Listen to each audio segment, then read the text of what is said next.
से जुड़ी हुई बड़ी खबर सामने आ रही है, वो आपको बता दें। अजीत पवार गुट के एक सांसद और एक विधायक वापस शरद पवार गुट में लौट आए हैं। ये बड़ी खबर। पहले ये सांसद और विधायक अजीत पवार गुट के साथ थे, लेकिन बड़ी खबर ये मिल रही है कि अब एक सांसद और एक विधायक शरद पवार गुट में शामिल हो गए हैं। शरद पवार का पावर एक बार फिर से दिखाई दिया है। एक सांसद और एक विधायक अजीत पवार गुट से टूटकर शरद पवार गुट में वापस शामिल हो चुके हैं। ये बड़ी खबर। महाराष्ट्र की सियासत से अब भी उलटफेर जारी है। अजीत पवार ये बोल रहे हैं तमाम विधायक और सांसद उनके साथ है, पर अपडेट आपको ये दे रहे हैं कि एक सांसद और एक विधायक जो कि अजीत पवार के साथ कल तक दिखाई दे रहे थे, आज और अब वो दिखाई दे रहे शरद पवार के साथ। और मेरे सहयोगी विवेक गुप्ता इस वक्त जुड़ रहे हैं, उनका सीधा हम रुख कर लेते हैं। विवेक, वो कौन से सांसद और विधायक हैं, नाम सामने आ गया है क्या? शालिनी, देखिए, इसमें जो अमोल कोले जो सांसद हैं वो अब से जो जब शपथ विधि चली थी वहां दिख रहे थे, वो वापस अब शरद पवार के खेमे में चले गए हैं। कराड़ के एक एमएलए जो वो भी शपथ विधि में दिखे थे, वो भी शरद पवार के खेमे में चले गए हैं। यानी कि अब शरद पवार जो बार बार दावा करते उनका खेमा कि सारे एमएलए और सांसद वापस आएंगे। धीरे धीरे एक एमएलए और एक सांसद पहले से अब अजीत पवार के खेमे को छोड़कर शरद पवार के खेमे में जा चुका है। लेकिन सबसे इंटरेस्टिंग तस्वीर मैं आपको दिखाना चाहूंगा। इस समय हम मुंबई के साउथ मुंबई के इलाके में खड़े हैं और यहाँ देखिए, ये है अब अजीत पवार का नया दफ्तर, राष्ट्रवादी कांग्रेस पार्टी महाराष्ट्र प्रदेश। ये नया दफ्तर है। यही ऐसा ही स्टेट ऑफिस मुंबई के बलाड पियर में भी बना है, जो जहां पर सारी मीटिंग्स होती थी एनसीपी की, और एनसीपी को उसको स्टेट हेडक्वार्टर कहा जाता था। अब ये नया है। देखिए, देखिए चुनाव चिन्ह जो एनसीपी की पार्टी सिंबल है बिल्कुल वही है, नाम भी वही है, बिल्कुल भी अंतर और बिल्कुल भी इसमें चेंज नहीं किया गया है। इसी बात की लड़ाई हो रही है, पवार वर्सेस पवार, यानी कि NCP versus NCP. Ajit Pawar की पार्टी में से एनसीपी का दावा किया, देखिए इसमें भी जो घड़ी का निशान है बिल्कुल चेंज नहीं किया है, वही तिरंगे का निशान बनाया गया है और नाम भी राष्ट्रवादी कांग्रेस पार्टी महाराष्ट्र प्रदेश। देखिए, जिस तरीके से शरद पवार क्लेम कर रहे हैं कि एनसीपी उनकी है, अजीत पवार भी क्लेम कर रहे हैं एनसीपी उनकी है। अब मुंबई में 2 दफ्तर खुल गए हैं नेशनल कांग्रेस पार्टी के। हाँ। अब समझ में आ रहा है कि जो पवार वर्सेस पवार की जो डिफरेंस है, जो अंतर है, वो काफी ज्यादा बढ़ता जा रहा है। इसी ऑफिस का इनॉग्रेशन अब महाराष्ट्र के जो नए नवेले डिप्टी सीएम बने हैं अजीत पवार, वो करेंगे। 12:30 के 1 के आसपास अजीत पवार पूरी टीम के साथ यहाँ पे आएंगे और अपने नए ऑफिस का इनॉग्रेशन करेंगे। विवेक, इन सबके बीच ये भी बताइए कि इनॉग्रेशन तो नए दफ्तर का होगा, लेकिन एक एक करके लोग अगर छिटकते चले जाएंगे, टेंशन तो अजीत पवार की अब बढ़ रही होगी। हाँ, बिल्कुल सही कहा। देखिए शालिनी, देखिए इसमें अजीत जो शरद पवार है वो काफी बड़े नेता हैं, उनका ऑरा काफी बड़ा है, नेशनल लेवल के बड़े दिग्गज नेता माने जाते हैं।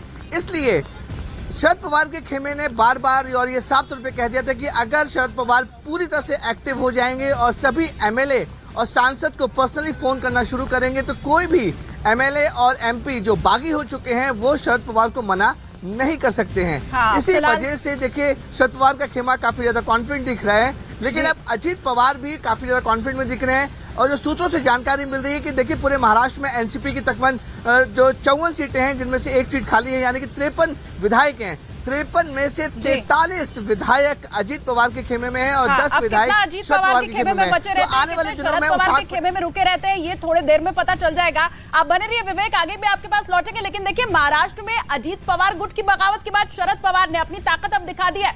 महाराष्ट्र के सतारा में एक रैली उन्होंने की, जिसमें बड़ी संख्या में कार्यकर्ता शामिल हुए। ये दावा उन्होंने किया कि इस बगावत का पार्टी के ऊपर कोई फर्क नहीं पड़ने वाला है, जबकि शरद पवार गुट की बागियों के ऊपर एक्शन ले लिया गया। अजीत गुट ने 9 विधायकों को पार्टी से बाहर कर दिया और उन नेताओं के ऊपर एक्शन लिया गया जो कि मंत्रियों के शपथ ग्रहण कार्यक्रम में शामिल हुए थे।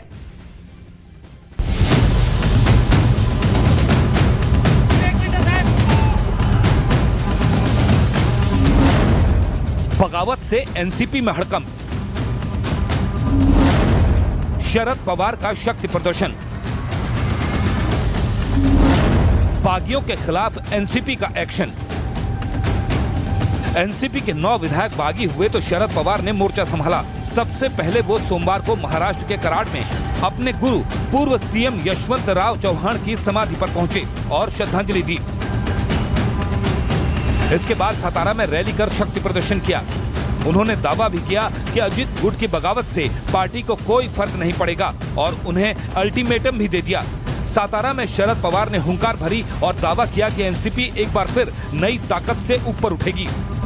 1988 में मेरी पार्टी की स्ट्रेंथ 69 थी। मैं कुछ काम के लिए विदेश गया 1 महीने के लिए और वापस आने के बाद बात छोड़कर बाकी सब लोग पार्टी छोड़कर गए थे। तो जो नेता 59 का नेता था वो 5 का नेता हो गया।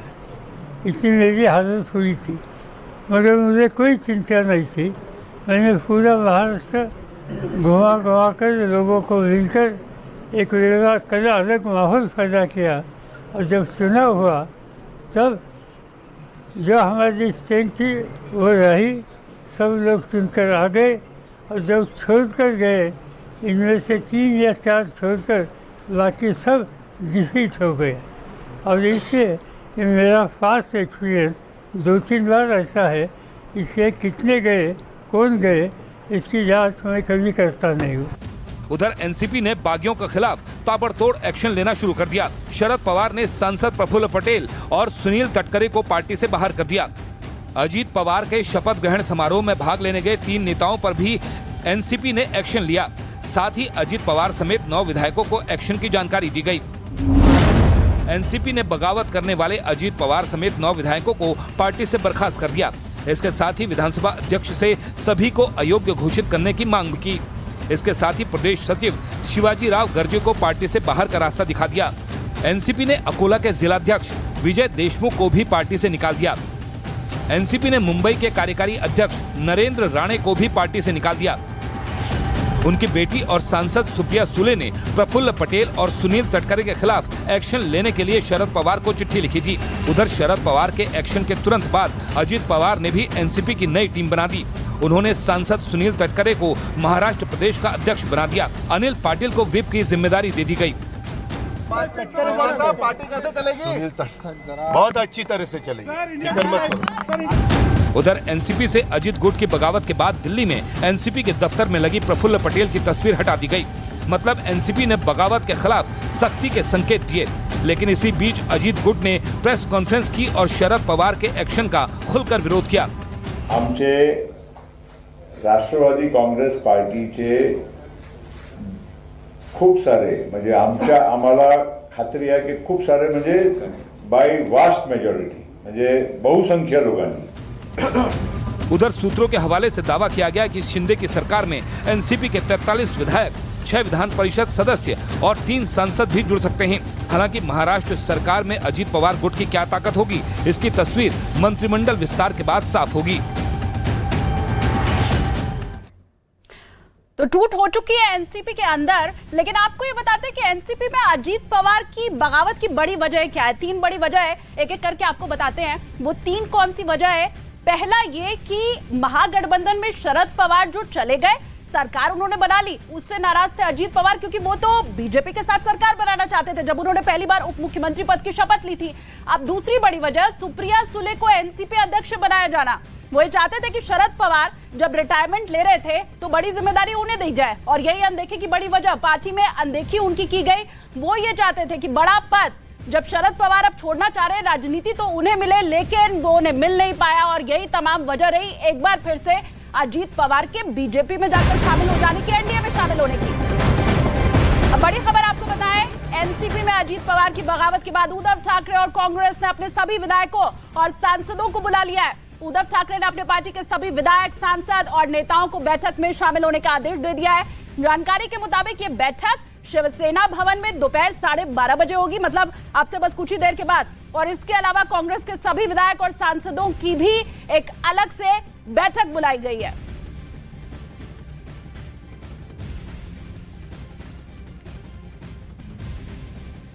और विवेक मेरे सहयोगी लगातार जुड़े हुए, एक बार उनका हम फिर से रुख कर लेते हैं। विवेक, एक तरफ तो आपने दिखाया एनसीपी के इस नए दफ्तर का उद्घाटन होना है, उधर खलबली कांग्रेस के अंदर भी दिखाई दे रही है, बैठक उधर भी होनी है, शिवसेना भवन में भी बैठक होनी है 12 बजे। अपडेट इसके बारे में?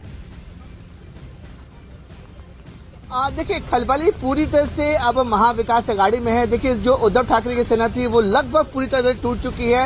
56 में से 40 विधायक बीजेपी में शामिल हो गए हैं और अब एनसीपी में भी उसी तरह की फूट सामने दिख रही है। 40 से ज्यादा विधायक अब बीजेपी में शामिल हो गए हैं। बची कांग्रेस।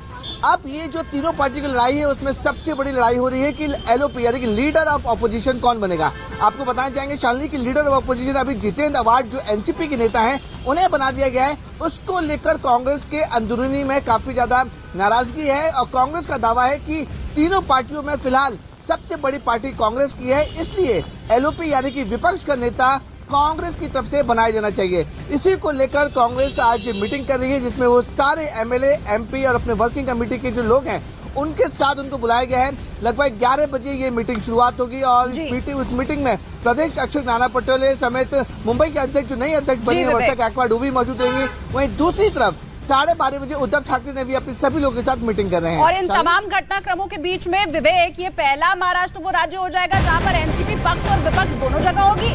शिवसेना पहले पक्ष और विपक्ष दोनों में दिखाई दे रहे